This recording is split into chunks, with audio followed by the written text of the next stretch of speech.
살아계신 아버지 하나님 감사드립니다. 오늘 밤에도 하나님 말씀 사모하는 마음으로 우리의 각자의 처소에서 말씀 앞에 섭니다. 성령께서 함께하여 주셔서 우리가 하나님의 말씀 그 흐름을 알게 해 주시고 이 저녁에 함께 또 구약을 정리하고 신약을 정리해 나가는 과정 가운데 우리가 그동안 읽었던 리바이블 말씀들이 우리 안에서 정리되게 해 주시고 지금 읽고 있는 신약의 말씀들 또 앞으로 읽어가야 할 말씀들에 대한 그림들을 그릴 수 있는 복된 시간 되게 하여 주시옵소서. 감사드리고 예수님의 이름으로 기도드립니다. 아멘. 자, 여러분 반갑습니다. 어제까지 우리가 3일 동안 말씀 사경회를 하고 오늘 이렇게 성경 공부를 같이 또 모일 수 있게 돼서 너무너무 감사합니다. 제가 1년을 지나면서 가장 감사한 게 어떤 걸까 쭉 생각을 해보니까 첫 번째로 떠오르는 게 말씀이었던 것 같아요. 가장 첫 번째 떠올랐던 것이 말씀에 대한 감사였습니다. 리바이블 2020이라는 이름을 가지고 우리 모든 교우들이 함께 성경을 같이 읽을 수 있었던 것, 그것이 얼마나 큰 은혜였나 하는 것들을 생각하게 됩니다. 지금 하는 강의는 어떤 것이냐면요.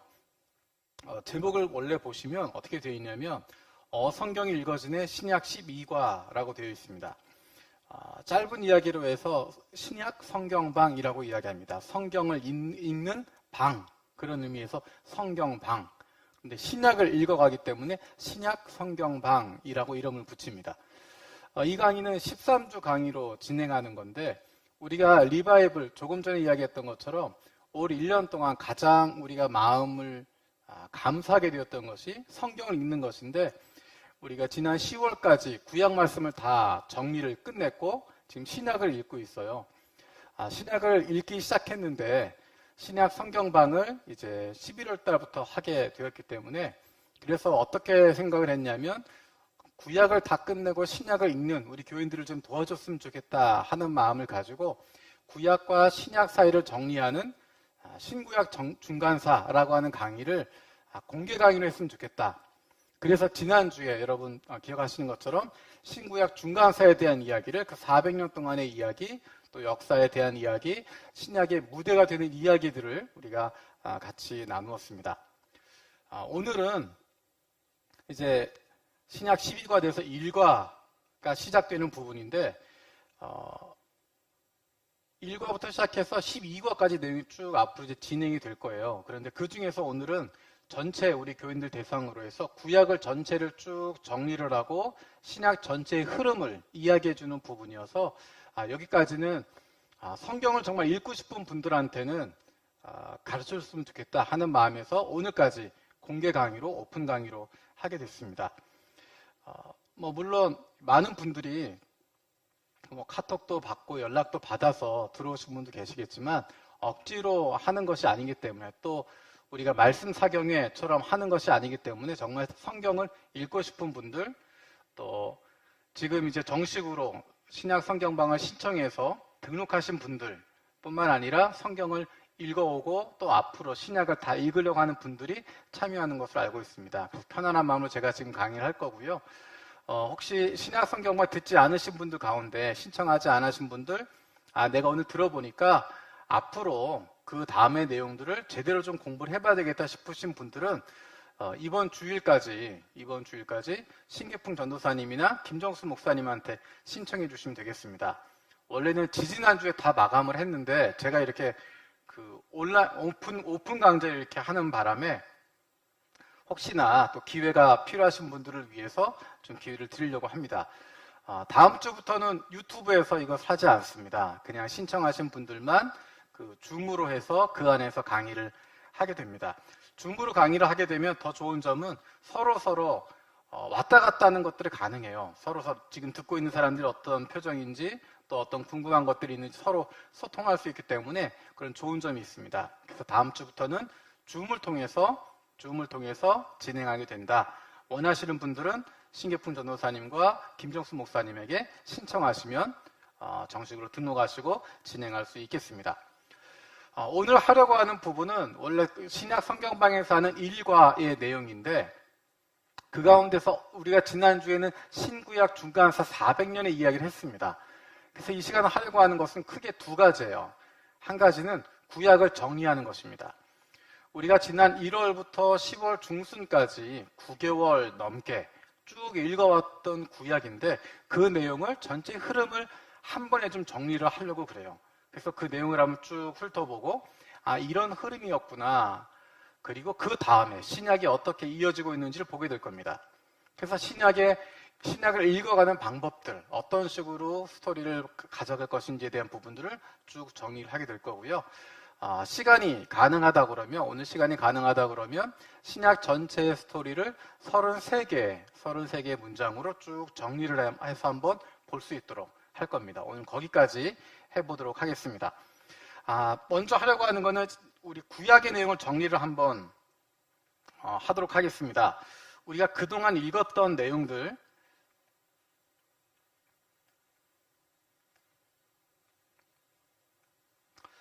우리가 지금 세계 지도가 앞에 보이시는데 우리가 지금 창세기부터 시작해서 구약의 이야기를 할 때 처음에 창세기의 시작은 전 세계를 대상이에요. 그거를 조금 어려운 말로 이야기하면 세계 일반 역사라고 이야기합니다. 일반 역사에서 시작했습니다. 그래서 하나님이 천지를 창조하셨다라고 하는 천지에 대한 온 세계에 대한 일반 역사로 시작을 해요. 그리고 지금 그림에 보시면 가운데 이렇게 네모를 해놨잖아요. 자, 이분 빨갛게 네모를 해놨습니다. 이제 포커스가 거기에 시작되어져 있는 거예요. 그래서 고대 구약 시대의 배경이 되었던 곳이 어느 곳이냐? 그것은 지금 지도에 있는 이 부분입니다. 큰 지도로 보면 빨갛게 네모를 쳐놓은 이 지역, 여기에서부터 문명이 시작되는 내용입니다. 그러면서 성경의 이야기는 거기에서부터 시작되고 있어요. 그래서 창조에 대한 이야기를 시작하게 됩니다. 이것을 구약 시대인데 지금 오늘날로 치게 되면 우리가 잘 알고 있는 이스라엘이 있고요. 그리고 북쪽 지역에는 터키, 그리고 이스라엘 바로 위에 있는 나라가 레바논, 그 동쪽이 요르단, 그 위에 보라색이 시리아, 그리고 그 오른쪽에 이라크, 또 왼쪽에 이집트, 그리고 이란, 사우디아라비아. 지금 보이시죠? 우리가 잘 알고 있는 중동에 있는 나라들의 모습입니다. 이스라엘, 팔레스타인 지역에 있는 이스라엘 땅, 그리고 그 위에 있는 지역이 레바논 지역이고 동편이 요르단, 그리고 그 위에가 시리아 지역이고 이제 메소포타미아를 중심으로 해서 있는 것이 이라크, 그 오른쪽에 있는 것이 이란입니다. 이 구조로 되어 있고 북쪽에는 터키가 있어요. 그래서 전 세계의 그림이 어떻게 되어 있다라고 하는 것을 생각하면서 볼 필요가 있습니다. 그리고 구약의 이야기는 이제 가나안 쪽으로, 이스라엘 민족으로 집중하게 되는 거예요. 신약도 마찬가지입니다. 신약은 이스라엘에 시작해서 마지막에 어디까지 가냐면 인류 전체 역사로 흘러가게 됩니다. 인류 전체 역사, 일반 역사로 흘러가서 온 세계에 대한 이야기로 이제 마지막 부분에 가게 됩니다. 자, 우리가 창세기 여러분 공부하셨던 것도 이제 기억하시면 좋겠어요. 창세기 1장에서 시작한 것은 뭐냐면 1장에서 11장까지는 인류 일반 역사를 이야기하고 있습니다. 아까 이야기했던 것처럼 전체에 대한 이야기예요. 하나님이 천지를 창조하셨다. 하나님이 단순히 이스라엘이라고 하는 가나안 땅, 팔레스타인 땅, 그 땅의 왕이 아니라 온 세계를 창조하신 왕이시다. 인류 일반 역사에 대한 이야기를 시작하게 됩니다. 그리고 하나님도 티그리스 강과 유프라테스 강 이 사이에 메소포타미아 문명이라고 하는 이 자리, 이 근처가 에덴의 위치였을 거다라고 예상하게 됩니다. 그래서 이렇게 시작이 되어져요. 그리고 하나님의 나라, 이스라엘의 역사도 시작되게 됩니다. 1장에서 11장까지는 인류 일반 역사를 이야기했고 12장부터는 하나님께서 하나님의 백성들의 이야기를 만드시기 시작합니다. 지금 이게 반짝반짝한 거 혹시 보이세요? 우르라고 하는 땅입니다. 우르 하면 떠오르는 게 누구죠? 아브라함입니다. 아브라함이 우르에 살고 있었는데 그가 이제 하나님께서 지시할 땅, 약속의 땅, 가나안으로, 지금으로 이야기하면 팔레스타인 땅으로 옮겨지게 됩니다. 그 가는 과정에 하란을 거쳐서 가게 되지만 아브라함이 그리고 아브라함이 족장이 되고 그 다음에 대를 이어서 이삭이 태어나고 그리고 그 아들 야곱에까지 연결이 됩니다. 그래서 족장 시대라고 이야기해요. 이제 이스라엘이라고 하는 민족이 만들어지는 과정입니다. 그래서 그 시작은 아브라함이었어요. 그리고 아들 이삭, 야곱, 그리고 우리가 잘 아는 것처럼 이집트로 옮겨가게 됩니다. 그래서 창세기 50장의 끝은 어디서 끝나냐면 이집트에서 끝나는 거예요. 이집트로 이민을 가면서 끝나게 됩니다. 그래서 처음에 아브라함으로 시작했는데 이제 그 다음에 그 자손들이 이집트로 들어가게 되는 과정을 보여주게 됩니다. 그래서 그 다음에 이야기는 어디서 시작하냐면 출애굽기에서 시작하는 거예요. 이집트에서 이야기가 시작되게 됩니다. 자, 이집트에서 이스라엘 백성들이 400년 동안 노예 생활을 하게 됩니다. 400년 동안 이집트에서 지내면서 아브라함의 자손들이 큰 민족을 이루게 됩니다. 하지만 그들은 노예 상태인 거예요. 노예 상태인데 그때 우리가 잘 아는 모세가 등장합니다. 모세가 등장해서 하나님께서 그를 사용하시는데 우리가 잘 아는 것처럼 모세는 바로의 궁에서 자랐습니다. 하지만 그가 정치적인 문제로 이집트에서 쫓겨나는 거예요. 그래서 갔던 지역이 어디냐면 바로 시내산입니다. 이집트에서 그가 도망쳐서 시내산으로 도망치게 됩니다. 그리고 그곳에서 다시 신경험을 하고 하나님을 만나게 되고 다시 이집트로 돌아가서 하나님의 백성들, 이스라엘 백성들을, 히브리 백성들을 이끌고 시내 광야로 나오게 됩니다. 이 그림을 보시면 모세가 시내산으로 도망쳤어요. 거기서 하나님을 만나게 되고 그가 다시 백성들 데리러 돌아가고 그리고 나서 백성들을 데리고 출애굽해서 나오게 됩니다. 그래서 출애굽기에서 이야기하고 있는 출애굽기에서 하나님의 백성들을 만들어가는 과정이 나오는데 거기에서 등장한 중요한 것이 하나님의 언약입니다. 너희가 나를 섬기면 내가 너희의 하나님이 되겠다. 하나님과 백성의 관계에 대한 언약을 세워주십니다. 그리고 백성으로 필요한 법을 세워주시는 거예요. 이것이 우리가 잘 알고 있는 바로 십계명입니다. 십계명으로 대표되어지는 하나님 나라 백성들의 법을 세우는 거예요. 그리고 출애굽기에서 중요한 또 한 가지가 무엇이냐면 성막을 만드는 것입니다. 우리가 나중에 이스라엘 역사 가운데 성전이 등장하지만 지금은 성막이라고 이야기했어요. 왜냐하면 이스라엘이 움직이기 때문에 이동해야 되기 때문에 성막을 만들게 됩니다. 이것들에 대한 자세한 조항을 적어 놓은 그것을 레위기라고 이야기합니다. 레위기에서는 그 언약에 대한 이야기, 법에 대한 이야기, 그리고 하나님의 백성들이 어떻게 살아야 하는지에 대한 부분들을 잘 정리해 놓은 것, 그게 바로 레위기입니다. 제가 설교할 때도 가끔 이야기하지만 우리가 처음에 생각할 때 레위기 그러면 제사에 대한 방식들, 어떤 법조항들, 그것만 많이 있을 것 같은데 레위기에서 가장 중요하게 이야기하는 것은 하나님의 백성들이 어떻게 살아갈 것인가 하는 이야기입니다. 하나님의 백성들을 거룩해져야 된다고 이야기하는데 거룩하다는 것이 어떤 뜻이냐? 실생활에서 보여주고 있습니다. 제사를 어떻게 드리느냐, 어떤 제물을 드리느냐, 그것에 대한 이야기는 레위기에서 별로 많이 다뤄지지 않아요. 레위기에서 가장 많은 분량을 차지하는 것은 어떤 것이냐면 다른 이웃과의 관계를 어떻게 가져갈 것이냐 하는 것입니다. 세상의 법칙대로 살아가는 것이 아니라 하나님 나라에는 다른 법칙이 있다는 거예요. 어떤 법칙이냐면 하나님을 사랑하고 이웃을 사랑하는 것입니다. 이것은 다른 나라에는 있지 않는 법이에요. 세상의 법은 나를 사랑하는 겁니다. 나를 사랑하고 내 것만 챙기는 것인데 하나님 나라의 원칙은 하나님을 사랑하고 하나님을 사랑한다면 이웃을 사랑해야 된다는 것입니다.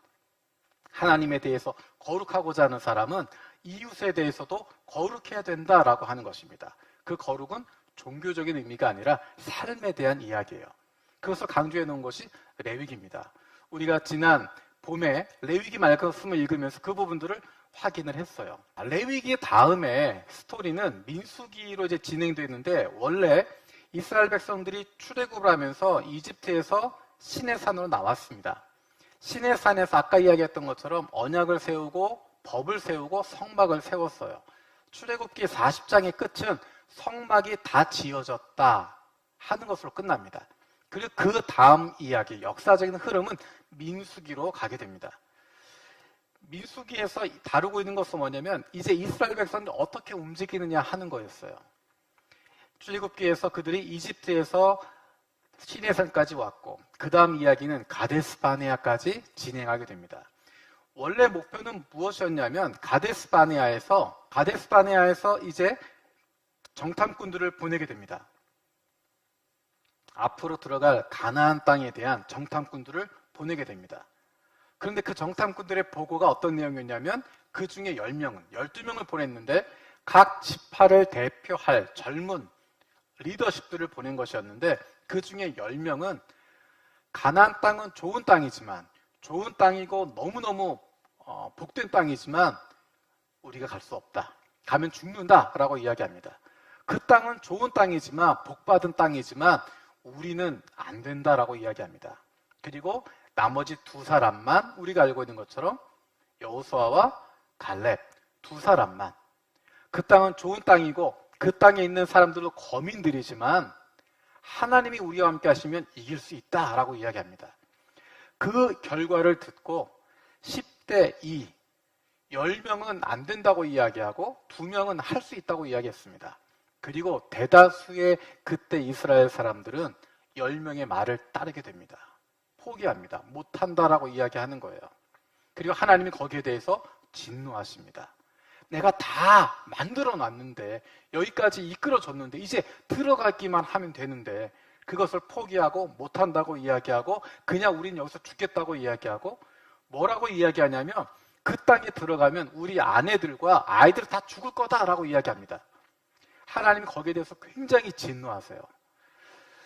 모세가 하나님에게 정말 엎드려서 간절하게 구합니다. 그래서 된 것이 뭐냐면 너희들 말대로 그래 니네는 아무도 못 들어간다. 그 대신 너희가 죽을 거라고 단언했던 너희 자녀들만 들어갈 것이다 라고 이야기합니다. 그래서 광야에서 38년 앞에 있었던 2년의 시간까지 합치게 되면 40년의 시간을 보내게 됩니다. 정탐꾼들이 보냈던 시간이 40일간의 시간이었어요. 하루를 1년으로 쳐서 40년 동안 광야에 머물게 됩니다. 사실은 얼마 걸리지 않는 부분인데 그냥 여기서 계속 맴도는 거예요. 민수기에서도 이 맴돌았던 내용은 몇 절밖에 되지 않습니다. 하는 일이 없어요. 뭐냐면 광야 1세대는 그냥 여기서 죽은 겁니다. 그냥 먹고 죽은 거예요. 하나님이 주셨던 사명, 하나님을 신뢰하지 못하고 그것에 대항하고 있었을 때 그냥 그들은 아무것도 하지 못하고 거기에서 죽습니다. 그리고 드디어 그 2세대가 일어나게 되는 거예요. 그 자녀 세대. 그 자녀 세대가 광야 2세대가 이제 성인들이 됩니다. 그리고 그들이 길을 떠나게 되는 거예요. 어디로? 가나안 땅으로 가기 위해서. 그래서 가나안 땅 들어가기 전에 준비했던 장소가 어디냐면 모압 평지라는 곳입니다. 모압 평지는 여기에 있는 요단강의 동쪽이에요. 이쪽이 동쪽,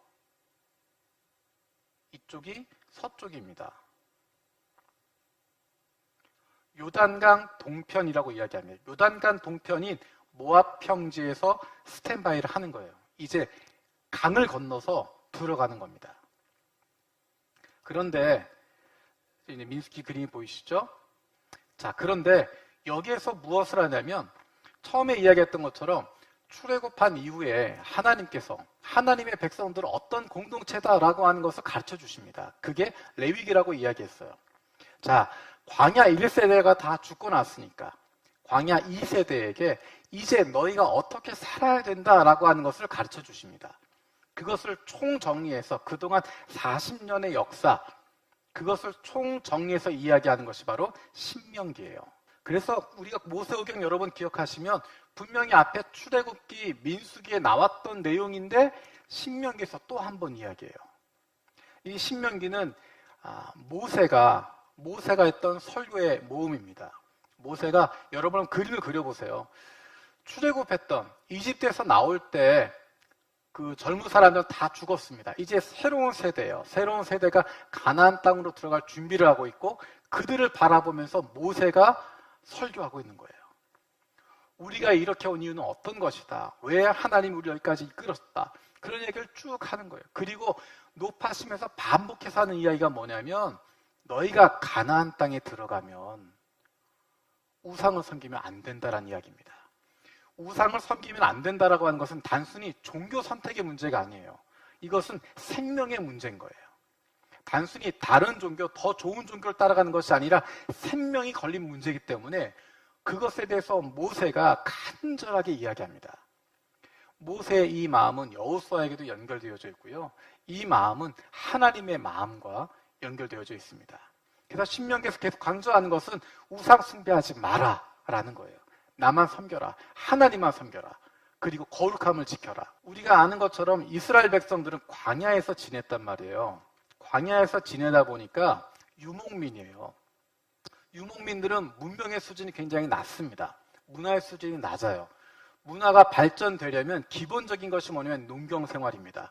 정착생활이 되어져야 문화가 발달되고 문명이 발달돼요. 가나안 땅이 바로 그런 곳입니다. 풍요로운 땅이고 농사가 되는 곳이에요. 정착생활이 가능한 곳이에요. 그렇기 때문에 거기에는 문화가 발달했고 문명이 발달했고 많은 종교 문화가 발달했던 곳입니다. 이스라엘 사람들이 그 문화를 보면서 놀라게 되는 거예요. 마음을 빼앗기게 됩니다. 그냥 멋있다, 아름답다, 좋아 보인다라고 생각했는데 그것의 중심에는 종교가 있어요. 그 중심에는 종교 사상이 있고 그것을 따라가게 되는 것입니다. 그래서 계속 신명에서 강조했던 것이 우상 숭배하지 마라라는 거예요.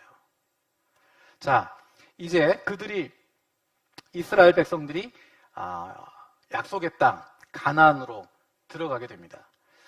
아까 이야기했던 것처럼 요단 동편에 머물고 있었다고 이야기했어요. 그랬다가 요단강을 건너서 요단 서편에 있는 땅까지 정복하게 되는데 이제 각 지파별로 땅들을 나누어 주게 됩니다. 모세가 죽은 다음에 여호수아가 가나안 땅을 정복하는 거예요. 그리고 땅들을 분배하는데 제일 먼저 분배했던 것이 어디냐면 요단 동편의 땅이에요. 루벤 지파, 갓 지파, 그리고 므낫세 반 지파. 여러분 성경 읽으시면서 보셨겠지만 늘 이렇게 나오거든요. 므낫세 반 지파. 므낫세는 아는데 므낫세 반, 이거는 뭔가 처음에 그랬거든요. 반의 의미는 2분의 1이라고 하는 의미입니다. 므낫세 지파가 굉장히 커졌어요. 굉장히 커졌습니다. 그리고 용감하고. 그래서 그들이 므낫세 절반이 이쪽에 머물고 있고요.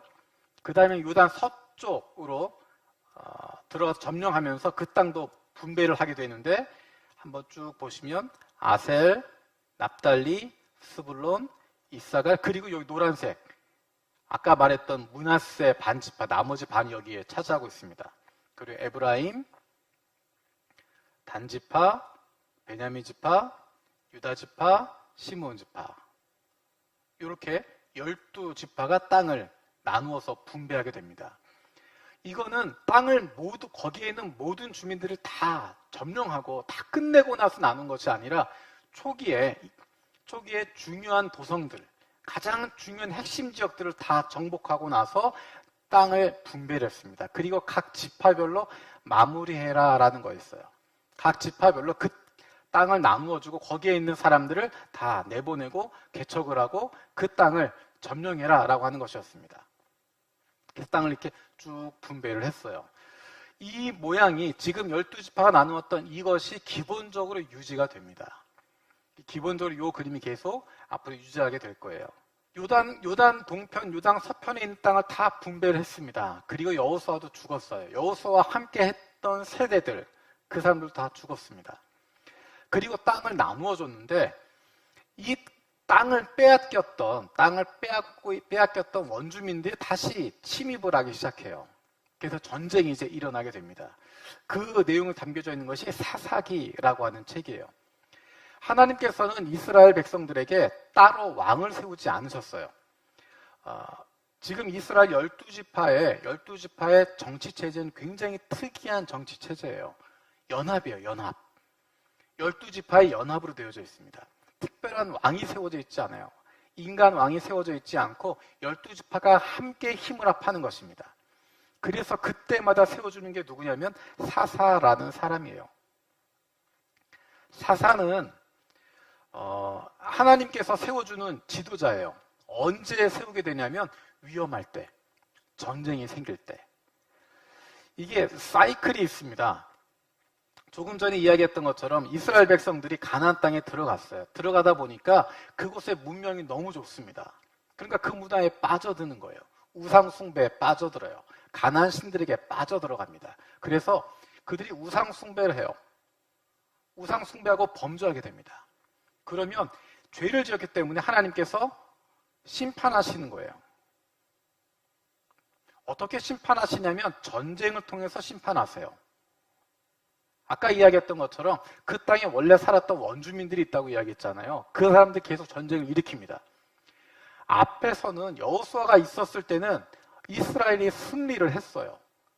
어떻게 보면 굉장히 경험도 없는 사람들인데 승리를 했습니다. 연전연승을 했어요. 그런데 놀라운 것은 사사시대로 들어가면 분명히 이스라엘에게도 힘이 있는데 연전연패를 하는 거예요. 전쟁만 나면 져요. 그러면 그렇게 되면 사람들이 회개합니다. 아, 우리가 하나님께 죄를 지었구나. 하나님 우리 살려주십시오. 하나님을 찾아요. 그럼 하나님께서 사사를 세워주십니다. 사사를 세워주셔서 그를 중심으로 전쟁의 승리를 거두게 해주셔요. 그럼 평화가 와요. 그걸로 끝나면 좋겠는데 그렇게 해서 평화가 오면, 사사가 오고 평화가 오면 여지없이 이스라엘 백성은 또 우상 숭배를 해요. 그러면 또 심판이 일어납니다. 그러면 또 회개를 해요. 그럼 또 하나님이 사사를 보내주세요. 그래서 평화를 이루어 주세요. 그러면 또 죄를 우상 숭배에 빠져요. 그래서 이 악순환이 계속 일어나게 됩니다. 이것이 사사기의 이야기예요. 사사기에서 보여주고 있는 것이 바로 이 모양입니다. 그런데 안타까운 것은 무엇이냐면 요 소용돌이가 그냥 나쁜 그게 제자리에서 돌고 있으면 좋겠는데요. 제자리에서 돌고 있는 것이 아니라 이것이 점점 움직여집니다. 점점 옆으로 움직여져요. 어떤 이야기냐면 처음에는 하나님의 백성으로서 정체성이 굉장히 강했어요. 거기서 시작을 했는데 시간이 지나가면서 점점점 그 중심이 벗어나 버려요. 그래서 나중에 사사기의 뒷부분을 읽어보면 이게 이스라엘이라고 하는 것만 지우고 보면 이게 어느 나라 이야기인지 모를 정도로, 이게 도대체 무슨 하나님 나라야 라고 생각할 정도로 타락해집니다. 그런데 더 위험한 건 뭐냐면 거기에 대한 문제의식이 없어요. 아까 이야기했던 사사라고 세워졌던 지도자들도 점점점 타락해져 있습니다. 왜냐하면 점점 이 원이 벗어나는 거예요. 하나님에게서 벗어나서 이방신에게 점점점 움직여지기 때문에 사람들의 가치관 자체가 그쪽으로 흘러가 버렸어요. 처음에 세워졌던 사사들과 나중에 세워졌던 사사들을 비교해보면 그 모습을 알 수 있습니다. 우리가 사사기에서 발견하게 되는 부분이 그런 부분인 거예요. 대표적인 인물이 삼손이에요. 삼손은 정말 나시린이라고 하나님께 드려진 사람인데 그가 살았던 모습을 보면 전혀 그것과 관계없이 그냥 힘만 세고 무식한 사람의 모습일 뿐이에요. 얼마나 비참한 모습으로 끝났는지 모릅니다. 자, 사사기에선 그렇게 정말 비참한 모습, 왕이 없는 것처럼 살아가는 모습, 하나님의 말씀이 들리지 않는 것처럼 되는 모습이 보여지고 있는 것이 사사기였어요. 그런데 사사기가 끝나는 부분에 룻기라고 하는 책이 등장했습니다. 이 룻기라고 하는 책은 어떤 책이냐면 그 뒤에 연결되는 사무엘과 연결하는 책이에요. 조금 전에 이야기했던 것처럼 사사 시대에는 하나님을 왕으로 인정하지 않았어요. 하나님의 말씀으로부터 떠나 있었던 사람들입니다. 그런데 놀랍게도 사무엘이라고 하는 사람이 등장하는데 그 사람은 하나님의 사람이라고 이야기해요.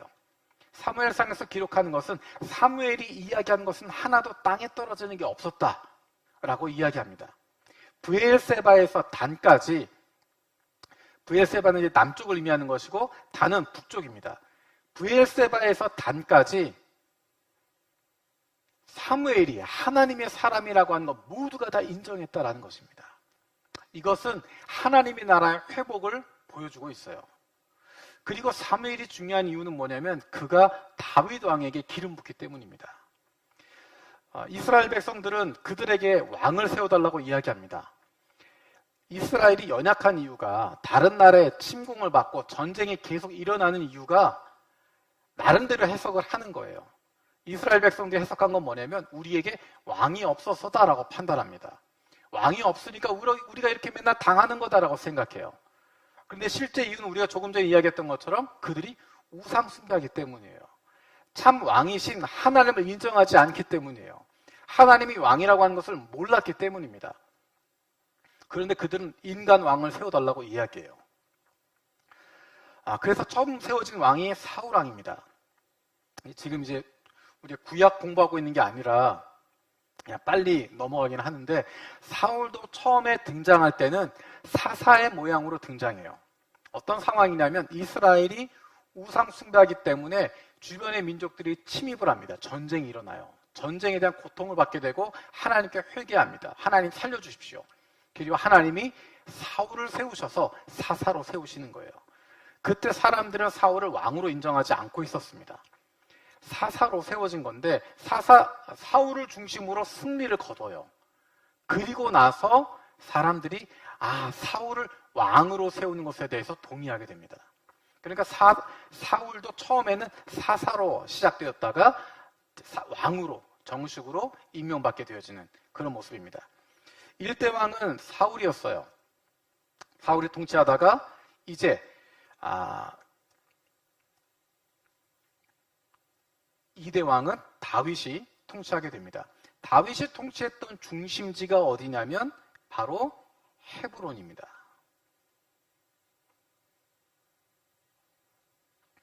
유다를 중심으로 해서 다윗이 세워져요. 우리가 잘 알고 있는 것처럼 다윗은 처음에는 유다의 왕으로 세워졌습니다. 유다의 왕으로 세워졌다가 그리고 그가 사울이 죽은 이후에 그 아들이 왕위를 포기하게 되고 그리고 전체를 통일하게 되어집니다. 그래서 이스라엘 전체를 다스리게 되는 거예요. 자, 그리고 그 다음 왕이 솔로몬입니다. 우리가 잘 아는 것처럼. 솔로몬의 가장 중요했던 부분은 사실 성전은 솔로몬 성전이라고 이야기하지만 성전을 지을 수 있는 모든 준비는 그 아버지 다윗이 다 해놓은 거였어요. 이름만, 명패만 솔로몬이라고 붙여놨지 모든 준비는 다 다윗이 해놨습니다. 성전 지을 하드웨어도 준비했고 성전에서 드릴 찬양도 준비했고 예배도 준비했고 제사 문화도 다 준비한 게 다윗이었어요. 솔로몬이 했던 건 뭐냐면 사실은 배교했던 것밖에 없어요. 하나님의 정말 사랑받았던 사람인데 그렇게 지혜가 있었고 능력이 있었던 사람인데 하나님을 저버리게 됩니다. 그 중심은 뭐냐면 우상 숭배예요. 우상 숭배하게 되는데 우리가 잘 알고 있는 것처럼 솔로몬은 자신감 있는 사람이고 모든 것을 가진 사람입니다. 거꾸로 이야기하면 하나님을 의지하지 않아도 괜찮았던 사람인 거예요. 굳이 하나님 의지하지 않아도 정치할 수 있고 외교할 수 있고 모든 것을 다 가지고 있는 사람입니다. 다윗과 차이점이 그 부분에 있는 것 같아요. 다윗은 하나님이 도와주시지 않으면 내가 아무것도 할 수 없습니다라고 고백한 사람이었고 솔로몬은 다 있는데 뭐 하는 사람이었던 것 같아요. 오히려 우리가 연약하다고 하는 것, 모자라다고 하는 것, 그것이 하나님을 의지할 수 있는 큰 복이 되어지는 것 같습니다. 자, 솔로몬 시대에 사실은 나라가 둘로 나눠졌어요. 심정적으로 둘로 나눠졌는데 그것이 실제적으로 쪼개지는 것은 그 아들 시대입니다. 그 아들 시대에 가서 르호보암 시대에 가서 그 아들 시대 르호보암 시대에 가서 남유다와 북이스라엘로 나눠져요. 둘 다 보암인데 르호보암이 남유다를 다스리고 여로보암이 북이스라엘을 다스립니다. 그리고 둘로 나눠지는 거예요. 둘로 나눠지게 되면서 두 나라의 성격이 좀 달라져요. 북이스라엘의 성격은 조금 전에 이야기할 때 이스라엘의 근본은 하나님이에요. 성전을 지었습니다. 성전을 짓고 하나님의 다스리심, 그것을 중심으로 하는 것이 이스라엘이었어요. 그런데 북이스라엘은 그 남유다와 차별성을 가져야 되기 때문에 다른 종교적인 정책을 가져가게 됩니다. 그게 뭐냐면 혼합주의예요. 혼합주의라고 하는 것은 말 그대로 혼합하는 거예요. 뭘 혼합하냐면 하나님 섬기는 신앙하고 가나안에 있는 신을 섬기는 신앙하고 합치는 거예요. 두 개 다 잡겠다는 거예요. 하나님도 섬기고 가나안 신도 섬기고 두 개 다 하겠다라고 이야기하는 것이 혼합주의입니다. 이 혼합주의를 하게 된 이유는 여로보암의 정치적인 목적 때문이에요. 여로보암이 자기 백성들, 북이스라엘 백성들이 남유다로 가지 않도록 하기 위해서 정치적인 목적을 위해서 종교를 사용합니다. 그래서 내놓는 것이 혼합주의고 사람들의 마음을 잡아요. 그것이 먹혔어요. 통했어요. 그래서 북이스라엘은 혼합주의로 가게 됩니다. 그 가운데 등장하는 굉장히 중요한 왕이 누구냐면 아합이라고 하는 왕이에요. 여로보암은 조금 전에 이야기했던 것처럼 혼합주의로 했지만 아합은 혼합주의에서 한 단계 더 업그레이드가 됩니다. 어떻게 되냐면 그냥 이방 종교로 가는 거예요. 하나님 필요 없다는 거예요. 하나님 필요 없다. 국가적인 차원에서 이방 종교로 가는 겁니다. 그래서 북이스라엘은 완전히 우상 숭배하는 국가가 되어버려요. 그리고 아합 가문의 야망이 굉장히 커서 좋은 건 나눠야 된다라는 마음을 가지고 이것을 남유다에도 전파합니다. 남유다 가문과 왕실과 결혼을 하게 되면서 그 딸을 남유다로 보내요. 그리고 그 남유다에도 이 이방 종교를 보급하게 됩니다. 그래서 북이스라엘도 이방 종교, 우상 숭배에 완전히 빠지게 되고 남유다도 우상 숭배에 빠지게 됩니다. 그러면서 북이스라엘이 멸망하게 됩니다. 자, 이거 뭐 보시면 되겠고요. 그래서 북이스라엘은 아수르에 의해서 멸망합니다. 그리고 그 이후에 남유다는 바벨론에 의해서 멸망하게 됩니다. 하나님의 나라, 하나님의 공동체라고 시작했는데 이 나라가 다 멸망하게 돼요. 이 멸망을 앞두고 많은 예언자들이 예언을 하게 됩니다. 예언의 내용은 한 가지였어요. 망한다는 것입니다. 너희들 이대로 있으면 망한다. 그리고 그 다음은 무엇이냐면 망하지만 다시 구원하실 거다. 하나님께서 구원하실 것이다. 하나님께서 심판하시지만 구원하실 거다. 라고 하는 것이 예언자들의 메시지입니다. 그리고 그 예언대로 실제로 나라가 망해요. 그럼 사실은 이스라엘의 이야기를 했으니까 여기서 끝나야 되는 거예요. 망했으니까. 북이스라엘도 망했고 남유다도 망했으니까 끝나야 되는 건데 그 이야기가 계속 진행이 됩니다. 어떻게 진행이 되냐면 예레미야에서